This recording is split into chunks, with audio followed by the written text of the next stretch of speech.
ഞാന് ജോലിക്ക് പോണത് വരെ രാവിലെ എണീറ്റ് എനിക്കുള്ള ഭക്ഷണം ഉണ്ടാക്കി തന്ന് എന്റെ ബസ് സ്റ്റോപ്പിലാക്കി തന്ന് തിരിച്ചു വന്ന് പാത്രമൊക്കെ സെറ്റാക്കി വീടൊക്കെ വൃത്തിയാക്കി ബാത്റൂമൊക്കെ കഴുകി ഡ്രസ്സൊക്കെ കലക്കി വൈകുന്നേരം വരുമ്പോഴേക്കുള്ള ഫുഡ് ഉണ്ടാക്കി വൈകുന്നേരം വരുമ്പോഴേക്കുള്ള ഫുഡ് ഉണ്ടാക്കി എനിക്ക് ചായ ഉണ്ടാക്കി വെക്കും വരുമ്പോ കുടിക്കല്ലേ വെള്ളം ഉണ്ടാക്കി വെക്കും ഇതൊക്കെ ജോലി കിട്ടുന്ന ജോലി കിട്ടിയ പിന്നെ ഞാനും ചെയ്യേണ്ടി ഒരു ദിവസം ഞാനും ഒരു ദിവസം ജോലി ഉള്ള ദിവസം രണ്ടാക്കും ജോലി ഉള്ള ദിവസം ഒരു ദിവസം ഞാൻ ഇല്ലാത്ത സമയത്ത് ജോലി ആരാണ് ഇവിടെ പെരി ഉത്തർക്കണേ ഇപ്പില്ലട്ടോ എന്റെ ബുധനാഴ്ച ലീവ് അതില് കൂട്ടൂലേ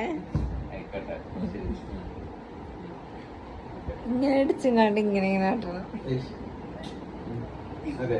ഇല്ല ഞാൻ ഒന്നില്ല